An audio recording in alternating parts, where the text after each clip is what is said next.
Hi everyone, welcome back. I hope you guys are doing extremely well. So in this video, we will discuss about type-safe navigation in Compose, right? So we will discuss about how we can use type-safe navigation in Jetpack Compose and Compose Multiplatform both. We will be covering both, right? So first of all, we need to add two dependencies. So for using the navigation Compose with type safety, so it is first of all, it is available after 2.8.0, right? We need to add this dependency and this version maybe. So if you are using Kotlin 2.0, so you can use this latest version. But if you are not using Kotlin 2.0, before Kotlin 2.0 you are using some version, then you can use some earlier versions like 2.8.0 beta 1, right? Similarly for Kotlin X serialization as well, if you are using Kotlin 2.0, you can use latest version. Before that, you can use this version, right? Older version.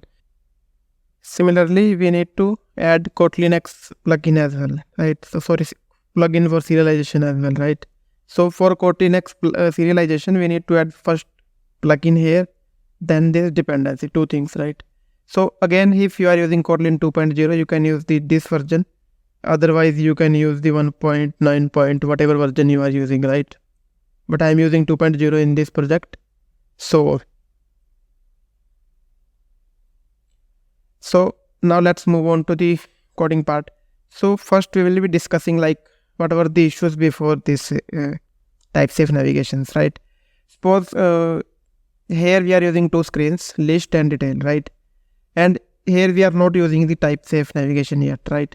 So what can be the issues with this without type safety in the navigation? Just suppose if we are getting this as a string, get string, right? Suppose we are passing the ID from the list, we are passing the item ID to the detail root, right?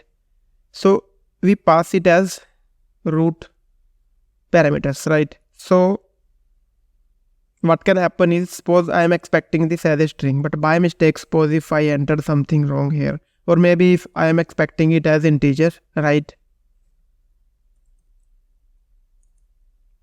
Suppose I am expecting it as integer, but by mistake I am passing some string from here. Suppose we passed by mistake like some character was there, it was not the proper int, right? So then at this step, whenever I will be getting the get int from backstack entry, so it will be throwing exception there, so app will crash, right? And second thing can be, this was the first drawback. Second drawback can be, suppose I need to pass some kind of data class here, right? Suppose I am not passing the ID, but there is some class which holds some data, I am passing that class. So I need to serialize that here, right? We need to convert that into the string here, right? Using the serialization in the JSON string, right? So after that here, while we will be picking up that, we need to again convert that data inside the data class. So serialization and deserialization we need to do manually, right? So these two are the drawbacks here. And so maybe and refactoring is also difficult, right? Because we need to handle this route at multiple places. The same thing we need to use here in the while navigating and here in the composable as well. So refactoring is also difficult. These three drawbacks are there, right? So now, but we can use the type-safe navigation with the official navigation library, right? Now type safety is available in the official navigation compose libraries, right? So for that, I just mentioned we need to add two libraries, Kotlin X serialization and the navigation. It's available after 2.8.0, right? So let's see how we can do that, right? So make sure you have enabled the Kotlin X serialization plugin. After adding this dependency, make sure you have added that plugin as well, right? So now, first of all, basically this concept works on using the type-safe navigation. It works on data classes like serializable data classes. Those can be used instead of the roots, right? So for representing roots, now there are three ways we can do. Either we can use the data object, right? So I will show you how we can do that. So let's create one serializable object list. So we will be using object when we don't have anything to pass. Suppose it does not hold any kind of data, right?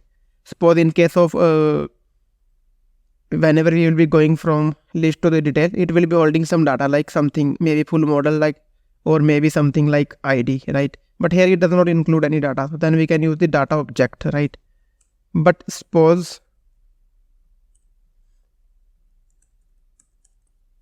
Suppose if we need to pass some data, so then we need to use the data class, right? Suppose we are passing the ID here, right? If we are passing some data, then we need to use the data class. Otherwise, we can use the data object, right? So basically now these are our new roots. We will not be using the string roots, but we will be using these types as roots, right? You can say, instead of passing these string roots, now what we need to do is we need to specify its type. Basically compose is, you can see, it's accepting a generic type here, you can see, right? So this will define the root, right?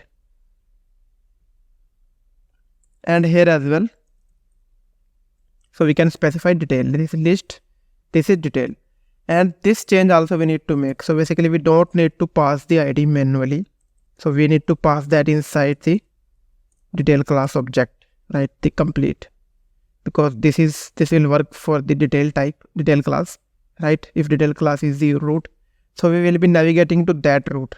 We will be passing the detail, it will be accepting this one, right? Here in the arguments, right? The same class by which we are defining the root, right? So, and then instead of this,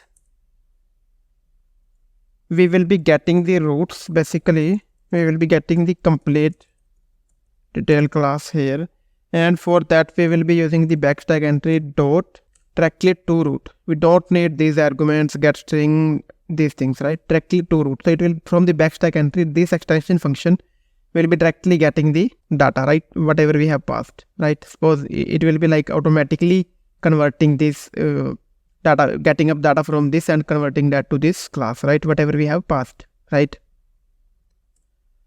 And then we can get ID from here, right? And rest of the things are similar, right? These minor changes are there. So few things, we need to use the serializable classes as roots, right? Second thing, we need to specify type parameters here instead of string roots. And in the navigate function as well, we need to specify that class instead of string roots, right? So these are a few things. Now let's try to run it. Let's see what is the issue.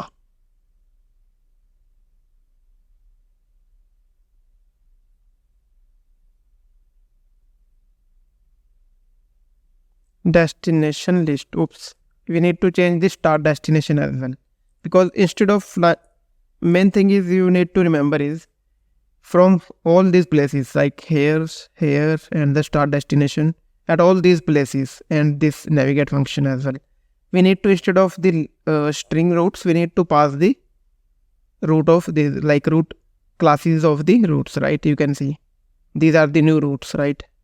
So start destination is now list. Earlier it was the string list, right? If you see, it's working fine. User detail with ID 2, with ID 4, we are passing the ID and displaying that there, right? So you can see it's pretty easy, right?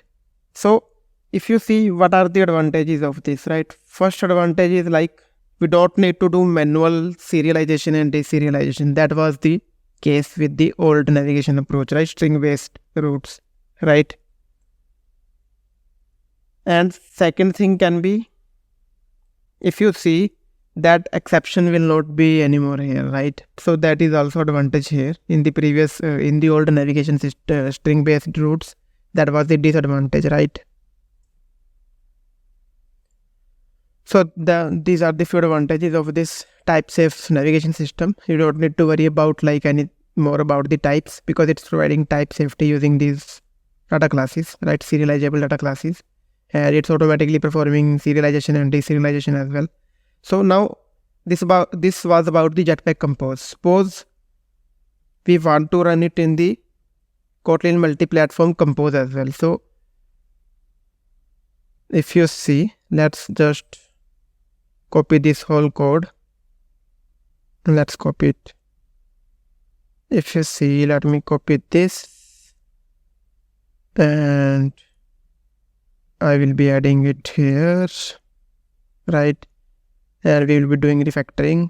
Maybe some minor changes we need to make, but otherwise everything will be same. So here if you see, again we need to use the navigation compose from the JetBrains, right?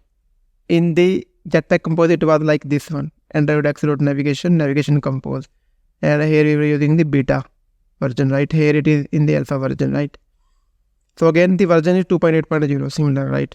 And again the Kotlin serialization as well we need to add, and after adding these we need to add plugin as well for Kotlin serialization. These three things are similar, right? But a minor change is there, like for this dependency navigation, right? Minor change was there because this is hosted by the JetBrains. That was the Android X navigation. It is like the compose multi-platform navigation compose, right?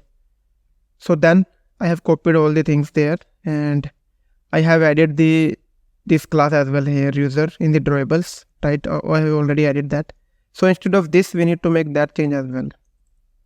If you see just this, instead of r.drawable we need to add this drawable user1, right? And if you see,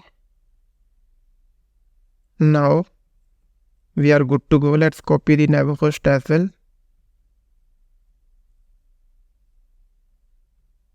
If you see,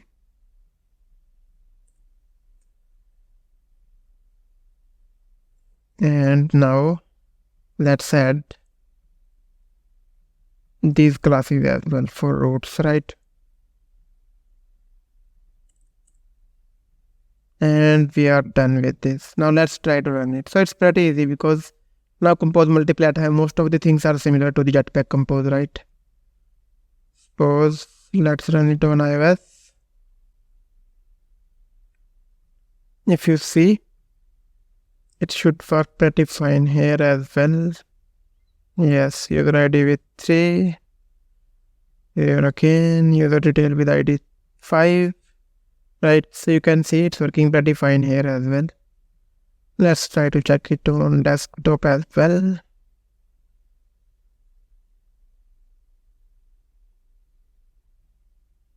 ID 3, ID 4, right? If you see, now let's check it on, it will working on web app as well, right? So you can try out this on other platforms as well. So it will be working on all these, right? So I hope you guys have got the idea about this type safe navigation. Like this is a game changer for the navigation system, right? This was one of the very big change which we were expecting, right? And developers were waiting, right? And we got this after the navigation 2.8.0, right? So now we have this type safety navigation system. So yeah, that's all about this video. I hope you guys have got the idea how we can use that, and if you have enjoyed it, please like, share and comment on it. And if you are new to my YouTube channel, please do consider subscribing. That will motivate me to create more content like this. So that's all about this video, and I will see you in the upcoming video with another cool content. Till then, bye bye, take care, have a great time, keep coding.